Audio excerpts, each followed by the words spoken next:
Jofur Alura Keiko Shawan Kakashi Dewa Yais Gusturas Fenway Story Tapan 1 Segodia Yase Belayu Presentasi Medius Film. Artinya adalah halo, nama saya Alura Keiko Shawan. Apa kabar kalian semua? Alhamdulillah, luar biasa baik. Saya dari sekolah SDN Sapan 1. Pada kesempatan kali ini saya akan melakukan presentasi. Saya berharap kalian dapat menikmati. Nah, materi presentasi kali ini adalah cara perkembangbiakan hewan dan tumbuhan. Apa itu perkembangbiakan? Perkembangbiakan itu adalah cara suatu makhluk hidup agar bisa bertambah banyak dan tidak punah. Pertama-tama saya akan membahas perkembangbiakan tumbuhan dulu ya. Perkembangbiakan tumbuhan dibagi menjadi dua, yaitu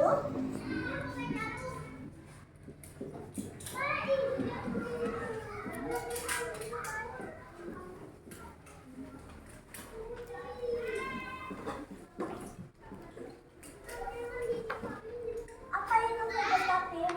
Vegetatif adalah perkembangbiakan pada tumbuhan yang tidak secara kawin.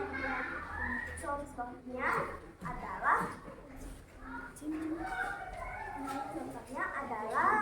singkong yang bisa berkembang biak dengan seperti. Nah, perkembangbiakan vegetatif itu dibagi menjadi dua, yaitu alami dan tidak alami atau dengan campur tangan manusia. Contohnya yang alami itu adalah tumbuhan paku, jamur, dan beberapa yang lainnya dengan berkembang biak dengan spora. Pada tumbuhan paku, kalian bisa melihat di baliknya ada bintik-bintik kecil yang nantinya akan terbang, lalu akan singgah di tanaman yang lain atau bagian-bagian yang lain sehingga dapat berkembang biak. Yang kedua adalah perkembangbiakan vegetatif pada tumbuhan dengan cara akar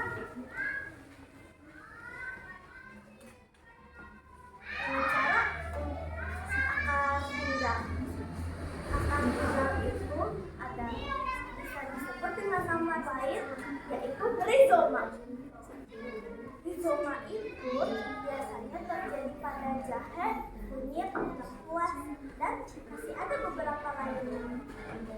Cara perkembangbiakannya adalah pada akar jahe atau kunyit yang akan membentuk lalu akan bertambah banyak dan akhirnya bertambah banyak lalu akar itu diambil dan ditanam lagi. Begitulah cara perkembangbiakan. Kedua, cara berkembangbiakan umbi lapis. Pada umbi lapis contohnya bawang putih, bawang merah, dan bawang bombay. Yaitu perkembangbiakannya kita bisa menanam bawang merah atau bawang putih itu yang nantinya akan tumbuh tunas baru. Lalu ada perkembangbiakan yang pada umbi batang. Umbi batang itu contohnya adalah kentang, umbi-umbian. Caranya umbi itu akan berakar dan bertambah banyak. Biasanya saat kita mencabut tanaman kentang, maka kita akan melihat beberapa kentang seperti ini. Ini misalnya tanaman ya. Nah, di sini misalnya ada banyak ya. Kita bisa menanami satu persatu. Ya. Lalu yang selanjutnya adalah perkembangbiakan umbi akar.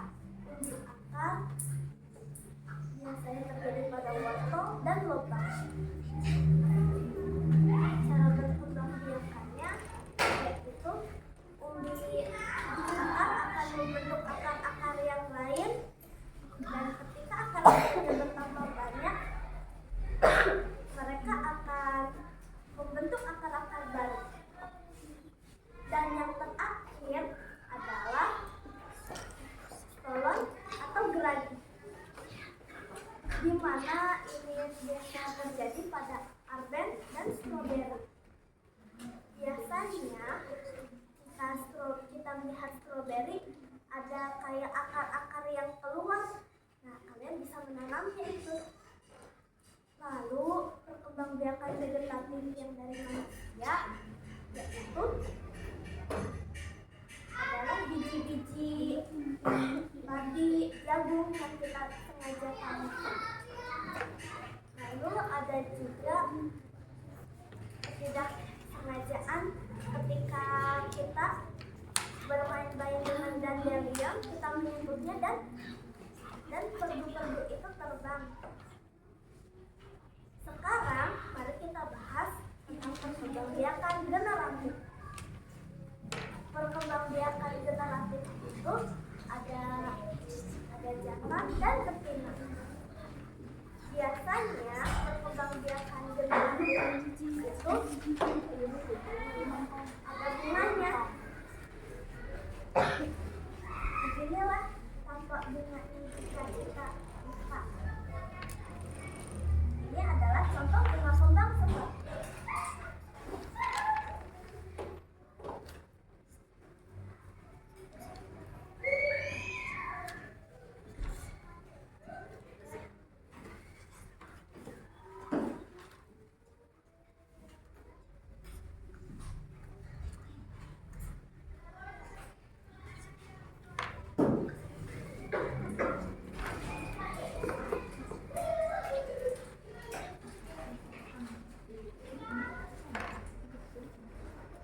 bagian ini adalah mahkota.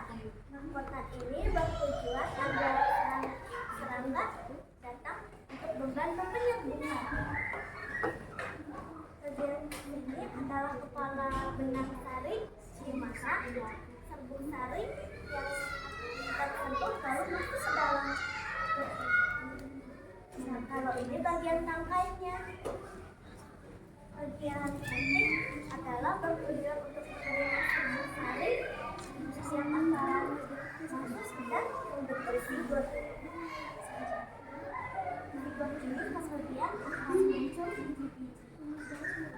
Lalu ada kelopak. Kelopak ini bertujuan untuk melindungi bunga yang masih kuncup.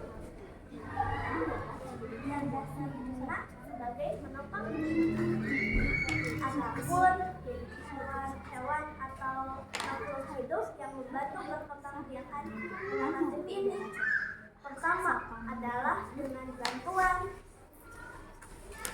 hewan serangga dan burung. Contoh yang serangga adalah kupu-kupu, lebah, dan tawon. Contoh burungnya adalah burung kolibri. Hewan-hewan itu akan mengambil nektar dari bunga yang kemudian tanpa disengaja serbuk sari itu akan jatuh ke dalam bunga. Lalu dengan manusia akan membuka bagian bunga yang tertutup, kemudian membantu penyembuhan. Contoh tanaman yang dibantu dengan manusia adalah anggrek vanili dan salam. Lalu ada juga dengan bantuan angin. Bantuan angin contohnya adalah tanaman jagung, di mana tanaman jagung itu hanya memiliki jantan dan betina saja. Sehingga tanamannya itu terpisah juga bunganya saja. Jadi serbuk sari yang dari jantan akan terbang lalu hinggap di kepala betina. Kemudian dengan bantuan air. Contohnya adalah rumput laut, di mana serbuk sari itu akan terbawa hanyut oleh air dan hinggap di rumput laut lainnya. Oh iya, bunga yang memiliki gunting dan benang sari disebut hermafrodit. Sedangkan bunga yang memiliki benang sari saja atau putih saja disebut bunga tidak lengkap. Yang kedua, kita akan membahas tentang perkembangbiakan generatif hewan pada hewan. Perkembangbiakan degeneratif pada hewan yaitu ada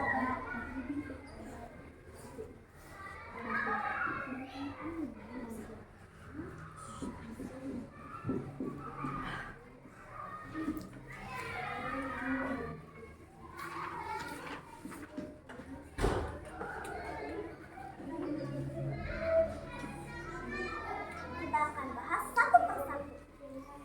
Ovipar.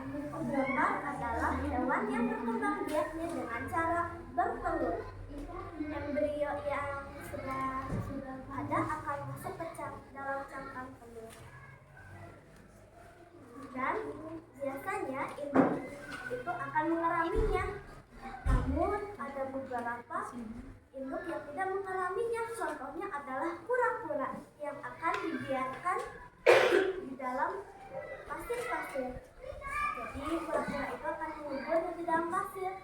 Lalu ada juga yang hanya ditinggalkan saja. Contohnya adalah kupu-kupu, di mana telurnya hanya ada di daun saja, lalu akan menetas dan jadilah. Lalu yang kedua adalah vivipar. Vivipar biasanya terjadi pada mamalia. Hewan yang vivipar biasanya menyusui. Contohnya adalah badak, harimau, orangutan, dan masih banyak lagi. Di mana embrio akan tersimpan di dalam rahim, kemudian jadilah kehidupan di dalam itu dan akhirnya dikeluarkan. Dan yang terakhir adalah ovipar. Ovipar adalah gabungan dari ovipar dan vivipar, di mana hewan itu berbang telur dan juga melahirkan. Contohnya adalah ular, lalu platypus, dan juga ikan hiu. Nah, kalau ovipar itu di mana telurnya akan dibiarkan di dalam telur induk, lalu dibiarkan di dalam dan dilahirkan. Oh ya, ini juga terjadi pada kuda laut.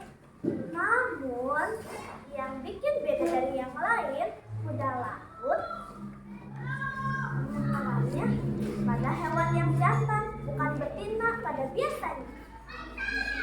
Lalu pada kali ini saya juga akan membahas tentang perkembangbiakan hewan yang dengan cara vegetatif. Perkembangbiakan vegetatif itu ada 3: membelah diri, lalu bertunas, dan fragmentasi.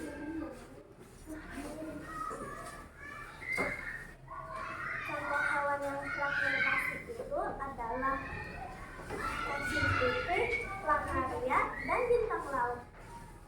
Di mana fragmentasi itu perkembangbiakannya hewan akan memotong-motong bagian tubuhnya seperti ini.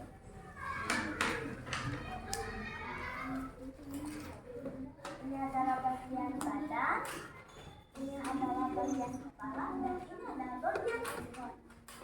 Di mana nanti dia akan tumbuh lagi.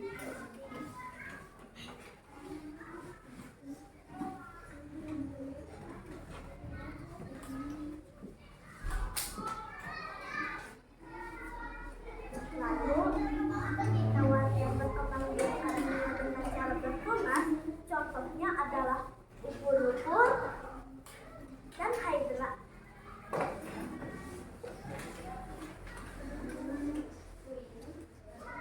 Kalau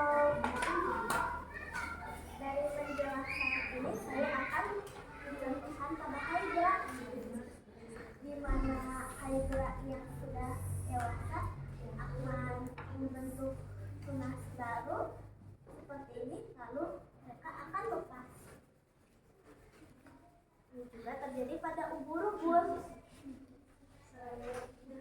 Dan fakta uniknya adalah Hydra dan ubur-ubur itu bisa hidup abadi loh. Di mana Hydra bisa memperlambat tuanya dan ubur-ubur bisa memutar balik dari sel tua menjadi sel muda lagi. Namun ekosistem tetap terjaga di mana hewan-hewan ini akan mati karena dimakan oleh hewan-hewan lain. Contohnya adalah paus. Dan yang terakhir yaitu membelah diri, di mana hewan yang membelah diri itu hanya terdiri pada hewan yang memiliki satu sel saja. Contohnya adalah amoeba.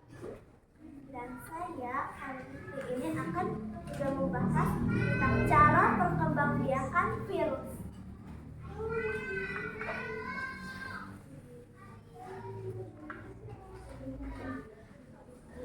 Ini adalah virusnya, di mana virus yang sudah ada di dalam inangnya akan mengirimkan sel-selnya ke dalam organ-organ yang lain, di mana sel-selnya ini akan berubah menjadi virus-virus baru.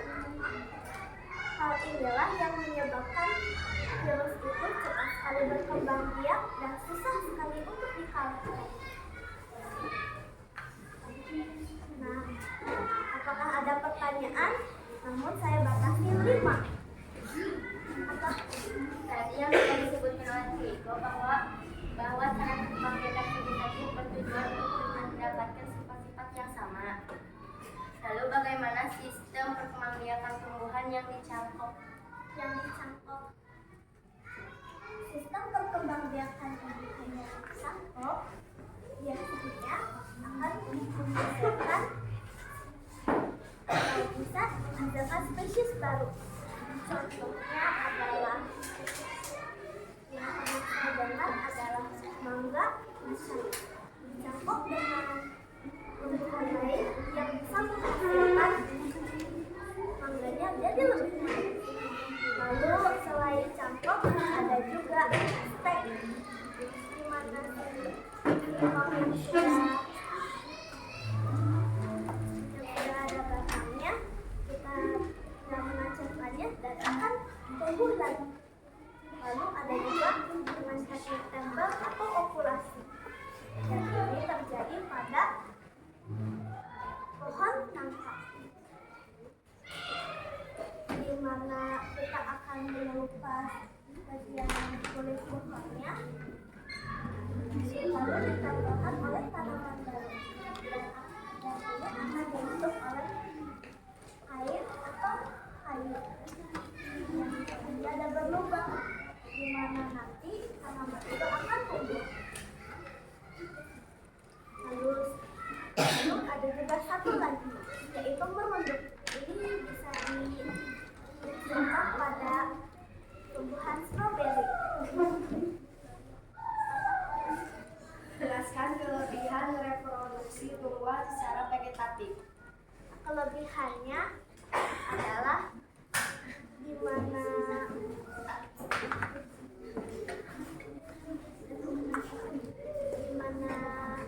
beberapa jadi lebih cepat berkembang biak daripada tumbuhan-tumbuhan generatif. Namun ada juga yang malah jadi lebih susah.